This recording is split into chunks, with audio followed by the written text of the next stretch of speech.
En nombre de la Gran Logia de la Masonería del Uruguay, quiero darles a todos la más cordial bienvenida a la presentación formal del libro Abriendo el hilo, la convivencia y la democracia en tiempos de las redes sociales, cuyo ganador ha resultado ser el señor Francisco Fay, que nos acompaña en la tarde de hoy. Como ustedes saben, la Gran Logia de la Masonería de Uruguay anualmente hace un llamado a concurso entre toda la ciudadanía sobre temas de actualidad, temas de importancia para la sociedad. Y esta vez el tema elegido fue el tema de las redes sociales. Todos sabemos que es un tema que nos preocupa a todos y que, bueno, tuvimos la suerte de que se presentaran varios ensayos sumamente importantes que llevó a que el jurado, integrado por destacados especialistas, a quienes agradecemos mucho, integrado por el destacado periodista Jaime Clara, el doctor Balaguer y el señor Federico Monteverde, bueno, permitió que se pudiera valorar el aporte que hicieron diversos ensayistas sobre este tema. Y en la tarde de hoy justamente lo hemos convocado para presentar formalmente este libro, y queremos aprovechar esta ocasión para entregar una mención especial. El jurado resolvió, por un lado, establecer que el ensayo ganador fue el que presentó el señor Francisco Fay con el seudónimo Raymond Arón, y especialmente dio una mención especial para el trabajo presentado por el doctor Miguel Ángel Falero Mercadal, razón por la cual la tarde de hoy nos está acompañando junto a su señora esposa. Le damos la bienvenida y en nombre de la Gran Logia de la Masonería de Uruguay le quiero entregar formalmente, lo invito a pasar, le quiero entregar esta sesión.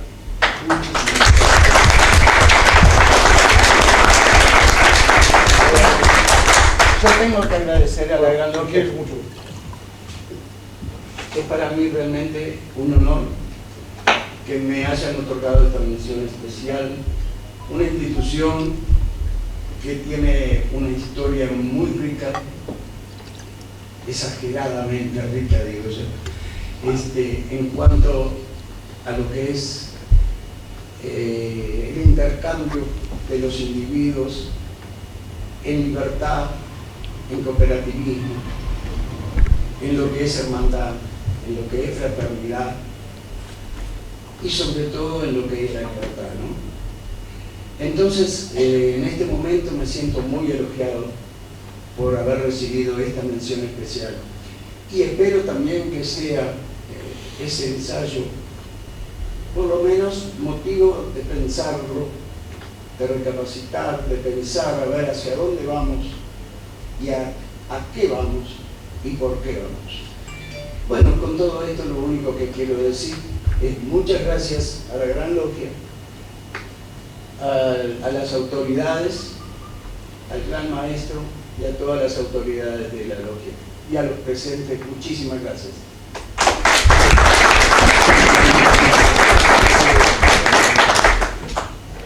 De acuerdo al programa que hemos establecido, corresponde conceder la palabra en primer lugar a los miembros del jurado. Y en este sentido, le voy a conceder en primer lugar la palabra al periodista Jaime Clara. Muchas gracias, doctor. Buenas tardes a todos. Es un honor estar aquí nuevamente y bueno, participar una vez más de este concurso. Yo voy a contar una infidencia. En enero, una tarde de mucho calor, doctor Gachito Arena me convocó en enero de este año, justamente para analizar cuál sería el tema para este año. Yo he tenido el honor de participar, creo que ya este es el 5º año en este jurado, que me honra, y entonces empezamos a intercambiar algunas ideas sobre, bueno, en esos lineamientos que planteaba Correa Freitas recién, de cuál podía ser el tema para este año, sabiendo además que era un año electoral y de qué manera se podía convocar, inclusive para hacer justamente atractiva la convocatoria, pero también hacer un aporte desde este concurso de ensayo que ya se ha transformado en un clásico. Y bueno, y se planteó el tema de las redes sociales y la convivencia democrática y la tolerancia también estaba dentro de la formalidad de la convocatoria. Y bueno, y ese fue el tema. Porque veíamos que en ese momento era un tema preocupante de cómo se estaba manejando el tema de las redes sociales. Pasaron 11 meses de esa reunión con Gachito Arena y uno mira lo que pasaron estos meses. Hubo una campaña electoral con muchas instancias y a mí me da la sensación, no sé qué piensa Gachito Arena, que los 11 meses que pasaron estamos peor que hace 11 meses. Lo que pasó, lo que ha sido el uso de las redes sociales, porque todo va tan rápido que a uno le llama la atención. Por un lado se asusta, por otro lado dice, bueno, qué increíble el tiempo que nos ha tocado vivir, que estamos siendo testigos de los avances tecnológicos en una forma sideral. Y hemos sido testigos de una campaña política que ha tenido campaña sucia, denuncias ante la justicia. Si bien estamos orgullosos de un sistema democrático muy sólido en este país, pero también, como se plantea en el libro del ensayo ganador, bueno, justamente hay allí, no sé si luces amarillas, ya lo dirá el autor que analizó el tema, o Roberto, que es un especialista en esto, pero lo cierto es que hay allí situaciones complejas que requieren análisis en el tema de las redes sociales, porque estamos en el límite de una cantidad de elementos que nos tienen que llamar a la reflexión. El límite entre lo público y lo privado, por ejemplo, es una línea muy delgada. Hoy al final no está tratado en este libro porque se hace foco en el tema de la convivencia en la democracia, pero ya no se sabe lo que es público y lo que es privado, lo que cuando nosotros éramos chicos se hablaba de la intimidad, ahora parece que no existiera. Las redes sociales son en ese sentido una puerta o una ventana muy abierta que a veces parece que los propios usuarios no supieran manejar. Es decir, ha cambiado los vínculos y bueno, ya ha cambiado las formas de hacer política, para centrarnos a todo esto. Acá o hace 30 años decíamos a un político o a un dirigente político, si no salís en televisión no existís. Ahora la pregunta es, si no salís en las redes, ¿no existís? Las redes son el lugar para presentarse. Hoy hace reflexiones muy interesantes en la nota, Pancho, y me parece que es interesante el aporte que hace a través de este ensayo. Confieso que, y ya que recién escuchábamos a quien tuvo la mención, que nos encontramos con un gran trabajo de Falero, ¿no? Del Colibrí. En realidad para nosotros era el Colibrí, que era su seudónimo, no era Falero. Yo me acabo de enterar del nombre hace muy poquitos días.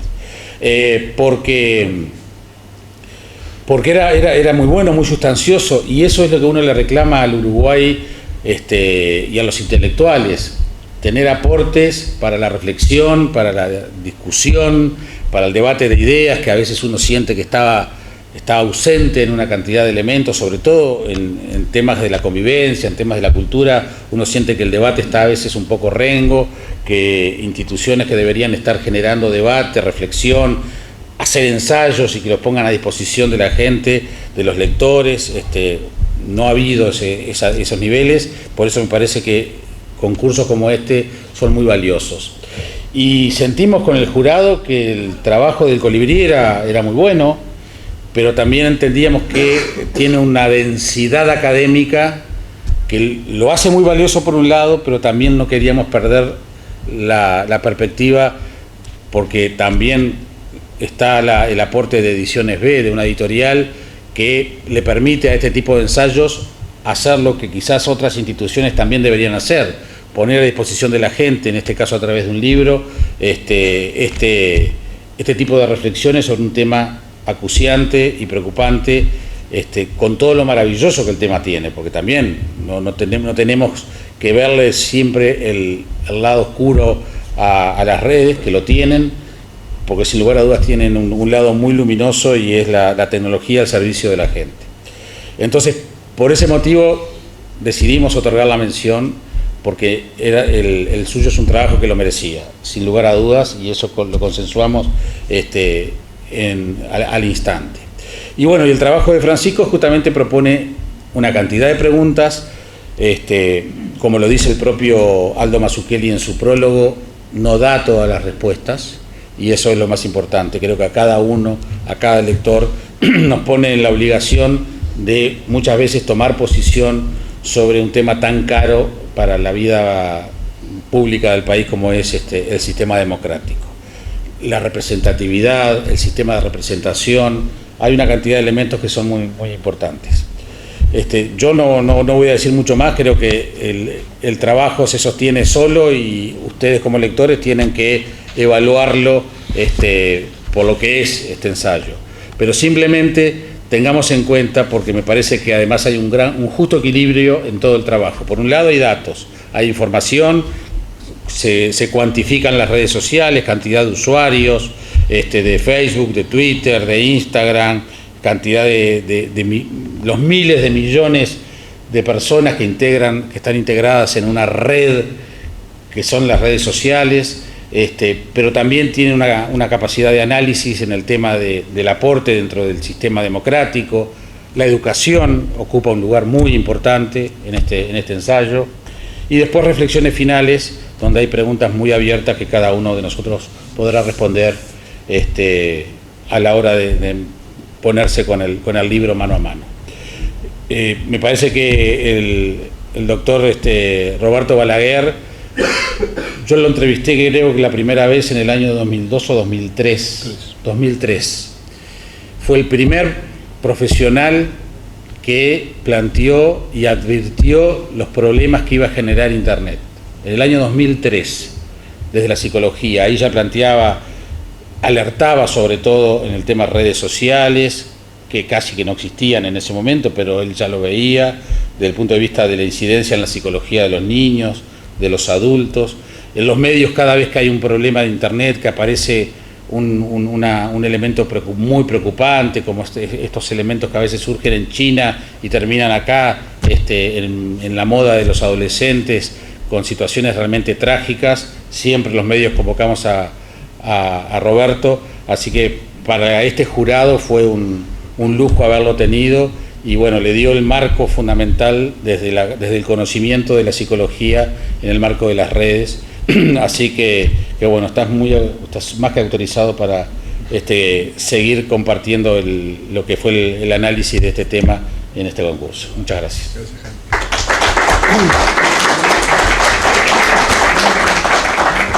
Bueno, buenas tardes. Es un honor y un gran gusto estar acá y haber formado parte de este comité que seleccionamos, bueno, que hicimos la mención al Colibrí y a Raimonado, que tenemos a la izquierda. Realmente sigo mucho nivel, disfrutamos mucho la lectura, y de algunos más, particularmente estos dos, pero me voy a centrar hoy en el texto, o en algunas cosas del texto de Francisco que me parecieron interesantes. Yo, si se quiere, quizás la parte política es de las cosas que menos he publicado, si bien me interesa, y hay algunas cosas que no me gustaría como spoilearles a ustedes, como se dice hoy, del libro, porque me parece que está bueno para entender algunas cuestiones que Francisco ataca con mucho éxito. Dice una parte, en efecto, el intercambio permanente y rápido de las redes sociales rompe con la distancia entre representado y representante que había instalado la vieja lógica de representación democrática.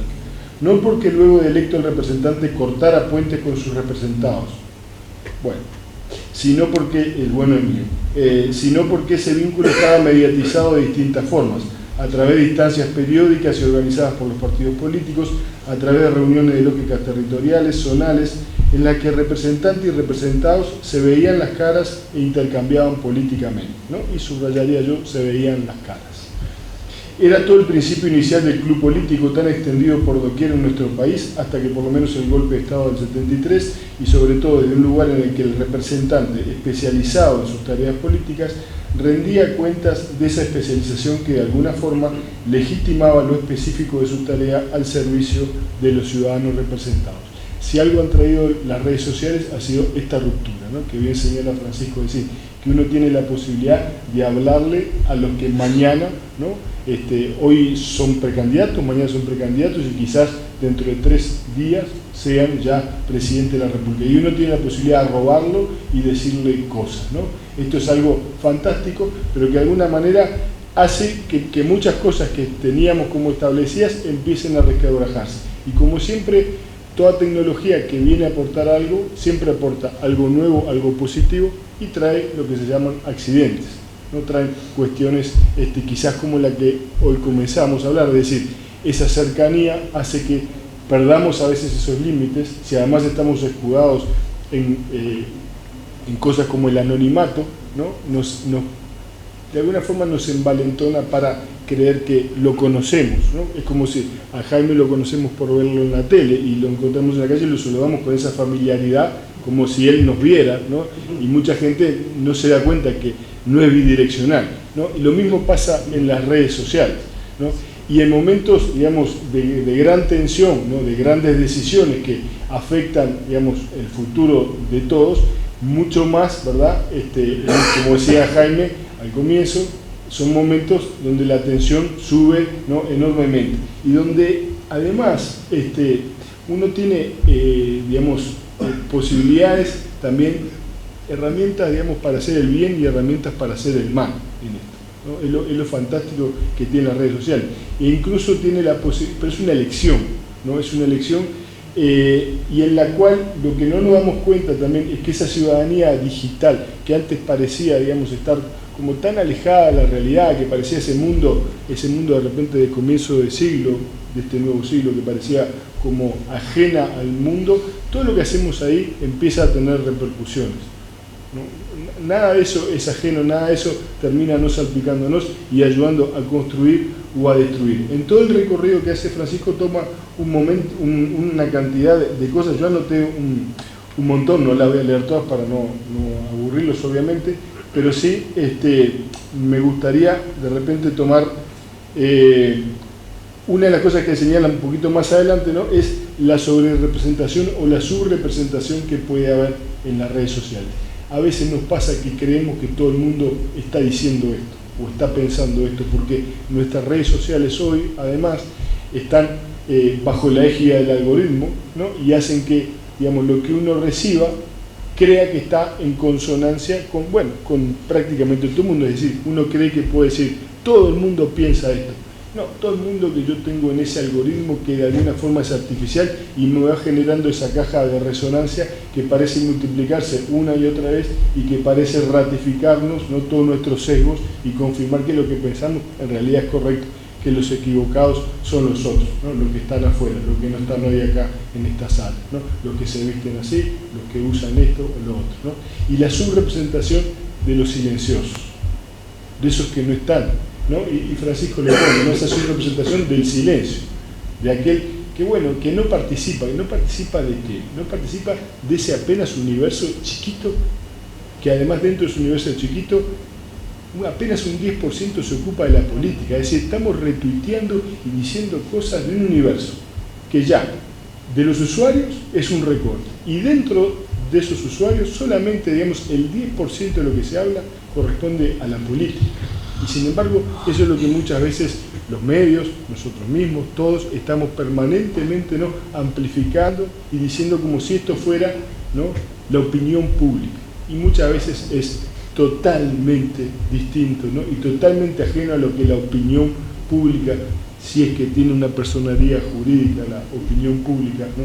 Realmente piensa. Porque muchas veces tampoco hay una opinión pública, ¿no? Hay muchas opiniones públicas.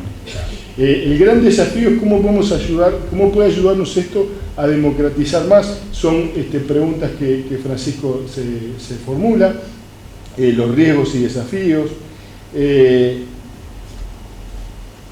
La importancia también, digamos, de que en realidad la democratización es relativa, ¿no? Es decir, no todos somos iguales en ningún lado, pero tampoco en las redes. Es decir, hay gente que cuando dice algo tiene determinado peso y hay otra gente que de repente pasa desapercibida, salvo que alguien que tenga representatividad, alguien que tenga influencia pueda traer eso, ¿verdad? Y hacerlo emerger. No es que esto le ha dado voz a todo el mundo, no es cierto, lamentablemente, o a veces por cómo se escribe, por suerte, ¿no? Digamos, eso no todo llega, digamos, a oído de todo el mundo.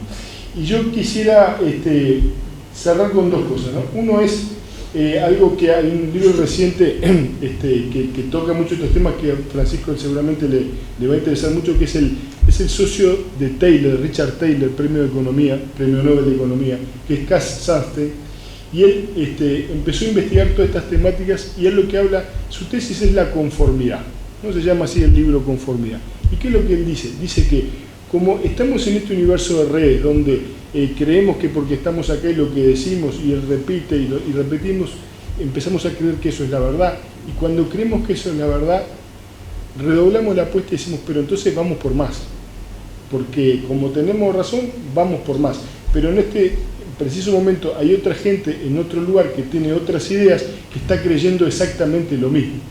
Entonces, estas sí son las cosas que, de no mediar, digamos, un parate, ¿no? Una reflexión, que creo que es lo que propone esto de Abriendo el Hilo, ¿no? Es poder reflexionar. Los dos ensayos en ese sentido invitan a reflexionar. Quizás creamos, ¿no?, que todos piensan igual que nosotros y que nosotros verdaderamente tenemos la verdad, si es que existe esa verdad.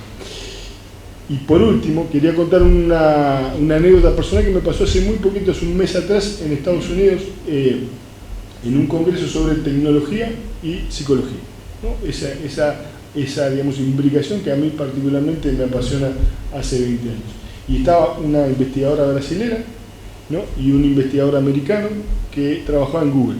Trabaja en Google, un millennial de esos que uno, digamos, de pura cepa, ¿no? Y además, trabajando en Google, era millennial realmente, ¿no? O sea, entonces, esta investigadora brasilera estaba comentando, estaba diciendo, digamos, lo que ella había analizado en cuanto a cómo las redes sociales estaban hechas para generarnos una cuestión adictiva, casi como azúcar, casi como harina, ¿no?, de mantenernos ahí adentro, viendo lo que otros, ¿no?, y ratificando lo que pensamos, y así en ese espejo, juego de espejos permanente.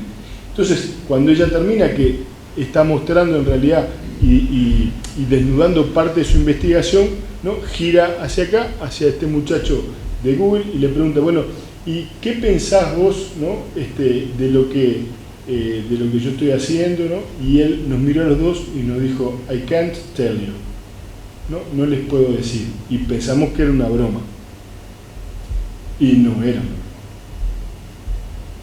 Es decir, hay cosas que hoy están pasando, ¿no?, que nos exceden muchísimo a todo lo que estamos acá. Es decir, hay cosas que están sucediendo, hay mecanismos que se están moviendo, que pueden ir a favor o en contra de la democracia, pero están sucediendo hoy, y hay gente de la cual no puede hablar de eso. Nosotros pensamos con la brasilera, realmente, ¿no?, al mejor estilo latino, que era una broma de esas, de humor británico, y no era una broma de humor británico, era una broma de humor de plataformas, que saben mucho más de nosotros, ¿no?, de lo que nos quieren decir. Seguramente esto podría ser un lindo tema para que volvieran a escribir el año próximo. Bueno, muchísimas gracias.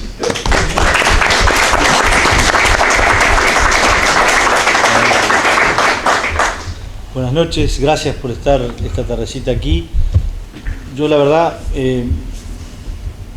me decidí a escribir para este concurso hacia el mes de abril de este año, porque resultó que hay un amigo que me manda un mensajecito por WhatsApp y me dice, mira, esto te puede interesar.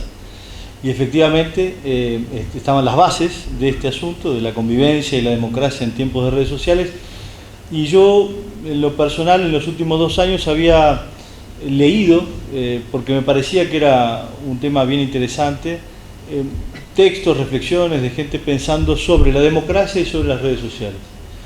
Y yo soy de formación de ciencias políticas y me parecía y me sigue pareciendo que el desafío que le plantea a la polis al vivir en conjunto, a la sociedad, a la actividad política, las redes sociales es muy importante.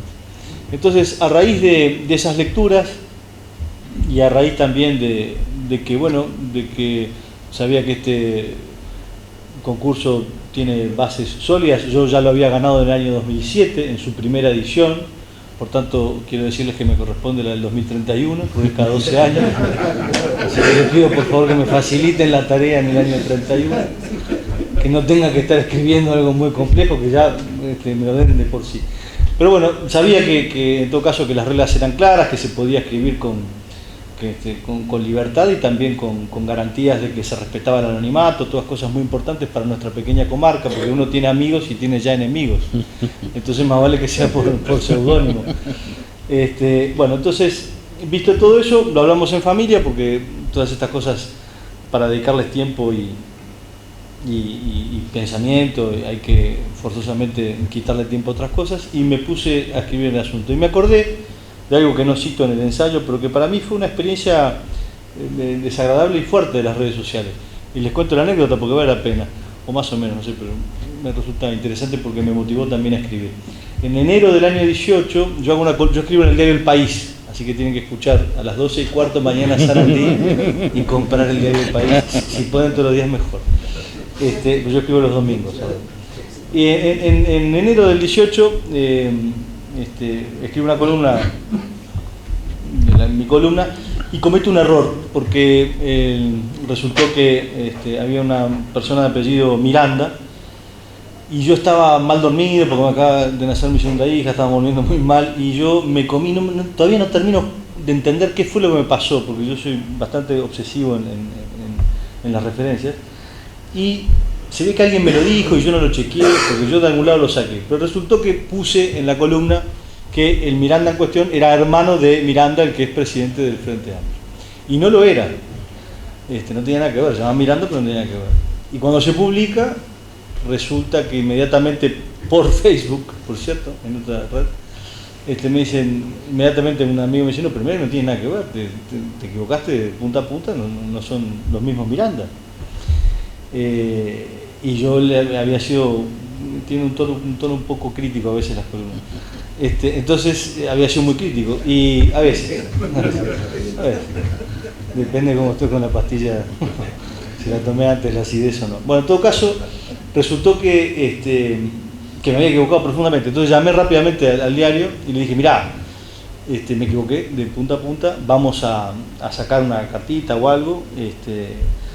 Inmediatamente el domingo ya estaba armado el diario, creo que salió el lunes la carta, aceptó las disculpas el Miranda en cuestión, quedó por esa voluntad. En enero se ve que nadie lee el diario, o no mucha gente, pero hubo una edila de Florida en particular, del Partido Nacional, que retomó ese ejemplo que sí había leído en enero de la columna, y ya más, no sé por qué a ella le dieron más importancia, en fin, no sé, el asunto es que salió el tema nuevamente hacia mayo, junio del 18, y ahí vino una especie de horda en la red, de insultos, en fin, que poco menos que era un agente de la embajada norteamericana, en fin, un conjunto de cosas horribles.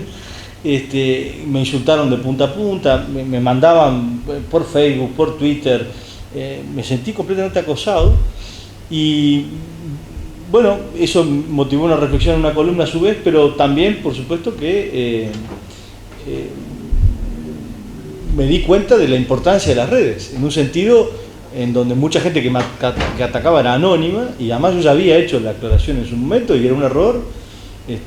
Además, quiero decirles, yo vivo en Chile desde enero del año 16, o sea que en realidad quizás si hubiera estado viviendo acá era cuestión de alguien que me dijera, no, Pancho, mirá que Miranda no es, o sea, fue un error también propio de redes, es decir, de alguien que no está del todo en el contexto y bueno, en concreto, no había ninguna mala voluntad, pero para mucha gente ratificaron que yo era un tipo muy mala persona y lo hicieron a partir de la jauría en redes. Y eso me hizo también pensar muchísimo, porque por supuesto que eso es nada al lado de lo que le ha pasado a otros integrantes un poco del mundo periodístico y sobre todo en este año electoral, en otros países también.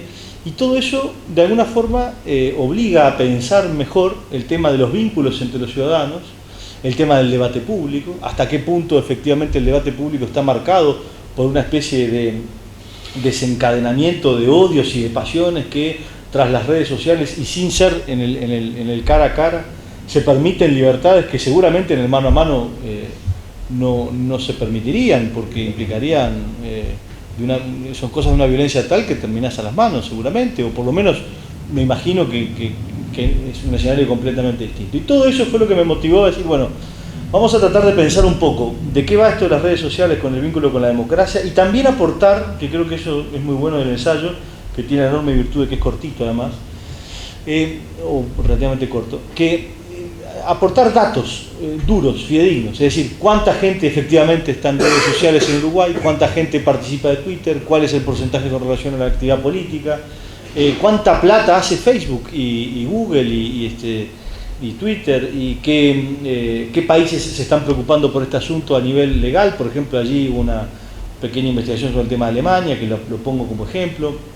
¿Qué es lo que pasa en otros países con relación a Argentina, con relación a Chile, en torno a cómo se informa y qué papel ocupan las redes sociales en la función informativa de los ciudadanos? Y allí hay un tema generacional de un corte fenomenal. Los jóvenes, en la inmensa mayoría de los casos, sobre todo y antes que nada, se informan a través de las redes sociales. Y eso es un corte generacional gigantesco. Es decir, yo no me informo solamente a través de las redes sociales. Cuando digo redes sociales me refiero a que no es que lean el diario El País o el Mundo de Francia o El País de Madrid, sino que leen Facebook y a partir de los links que Facebook fija, ellos van y se informan. Todo eso marca sesgos porque, además de todo, una de las principales características de las redes sociales es lo que decía con toda razón Roberto Balaguer, efectivamente, que me premió para ver, que es que está el algoritmo, es una cosa secreta, además que nadie sabe muy bien cómo funciona, y que marca vínculos de afinidad entre yo y alguien más y todo eso genera como micromundos, que yo lo digo a ti y aquí en el libro, y tú lo mencionas con total razón, y que de alguna forma ratifica la identidad que uno tiene previamente, y eso va generando una lógica de mayor polarización política, porque entonces yo tengo mi idea y como los 5.000 amigos que tengo entre Facebook y Twitter me dicen que más o menos piensan igual y me dan no sé cuántos likes, creo que bueno, que estoy en lo cierto, y lo mismo le pasa a otro que piensa todo lo contrario. Y yo creo que las redes en ese sentido han tenido un efecto de polarización muy grave. Y no es algo, por tanto, que sea independiente de la realidad política. Me parece que, y lo vimos en la campaña esta y en la primera vuelta, y por cierto en la interna en particular blanca, que es una interna que tuvo gente desde India y desde México, y con todas unas cuestiones de características de campaña negativa que también eran novedosas en ese sentido, en fin. Por tanto, es una reflexión que era necesario hacer, y yo creo que en ese sentido la Gran Logia de la Masonería del Uruguay tuvo muy buen ojo en centrarse en este asunto. Es una reflexión que hay que seguir haciendo.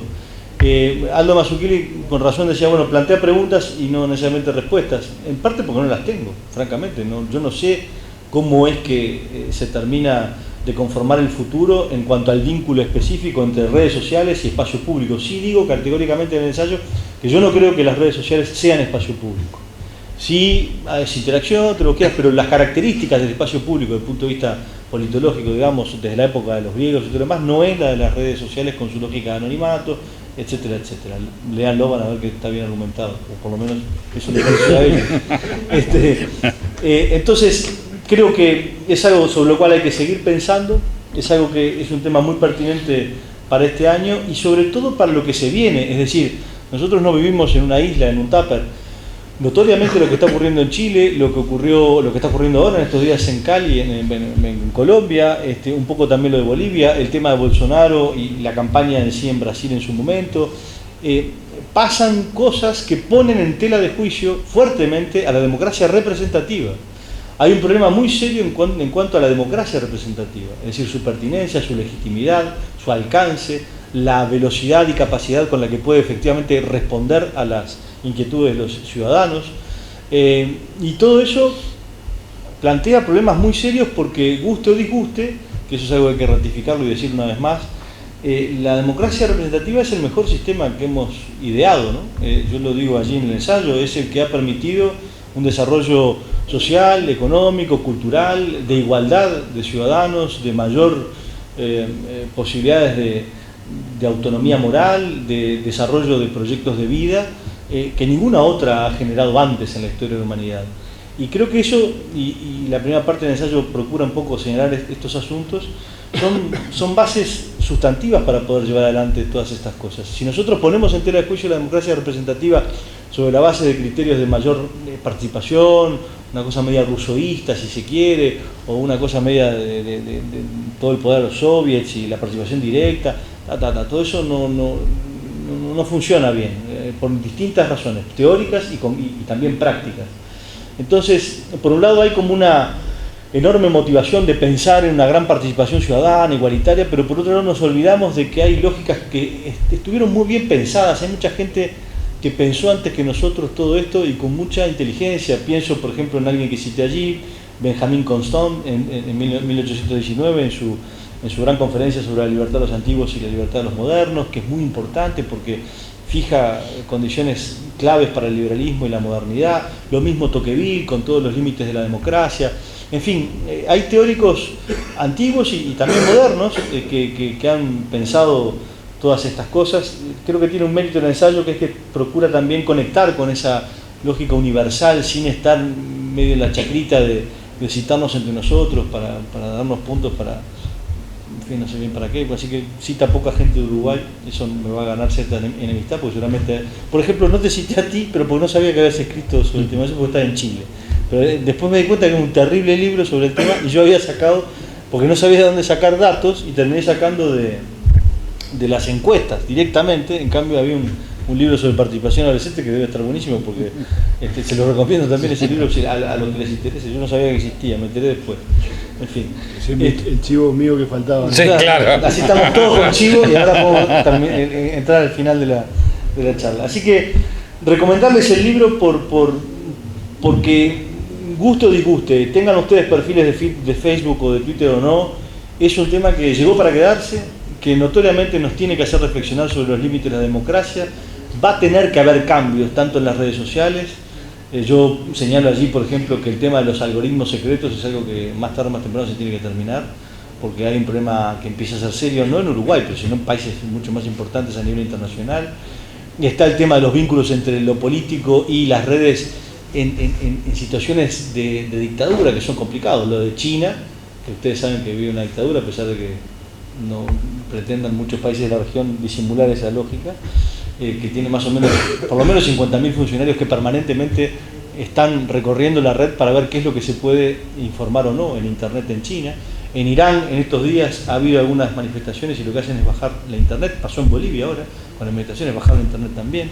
Es decir, hay un tema estrecho allí que hay que analizar mejor, y no podemos, ni desde las ciencias políticas, o digamos, o el pensamiento político por un lado, ni los de las redes por el otro, hacer como que estas cosas son naturales y van a ir tomando el camino propio y que, bueno, será el futuro el que diga. No, aquí tiene que haber responsabilidades políticas, un poco Alemania las tomó, con éxito o no, yo ahí digo que todavía está evaluándose, pero que tomó el resguardo de fijarse una ley para ver hasta qué punto debía de controlarse, sobre todo el tema de los twitters y de los comentarios en las redes que son anónimos en particular, y sancionarlos, eso por un lado. En fin, Francia está pensando en ese sentido en este momento. Hay muchos temas por delante y con esto cierro. Uruguay es un tema transnacional, no es un tema que pueda arreglar un solo país. Es un tema que notoriamente tiene que involucrar cierta gobernabilidad internacional. Por tanto, por un lado nos supera ampliamente, pero por el otro lado el alerta de los ciudadanos tiene que estar en informarse mejor, en no creer que nuestros amigos de Facebook son efectivamente el reflejo del mundo, no lo son, no es verdad que así sea, en darse cuenta de esas cosas porque en definitiva forma parte de nuestras responsabilidades. Creo que eso forma parte también de la mejor tradición de esta institución, en el sentido de que efectivamente es un tema complejo, es un tema de actualidad y es un tema sobre el cual hay que reflexionar para seguir los principios fundamentales de la libertad, la igualdad y la fraternidad, porque en todos ellos las redes sociales inciden directa o indirectamente. Así que si no lo compraron, cómprenlo, léanlo, son 100 paginitas, una tarde, otro chico. Son 100, el propio, el más importante. Son 100 paginitas, por tanto no es algo que les complique mucho, digo yo, una tarde de aburrimiento, por ejemplo, perfectamente pueden ir para ahí. Si están mal de sueño también puede ayudar. Y creo que a partir del texto, bueno, si les interesa realmente, preocúpense un poco más también por ver otras biografías, por pensar un poco mejor, porque francamente es algo que nos va a acompañar y que nos va a cambiar la vida cotidiana a cada uno de nosotros. Muchas gracias por estar.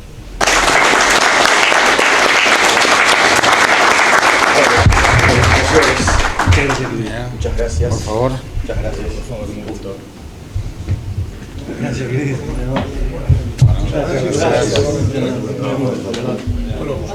Muchas gracias. Por favor.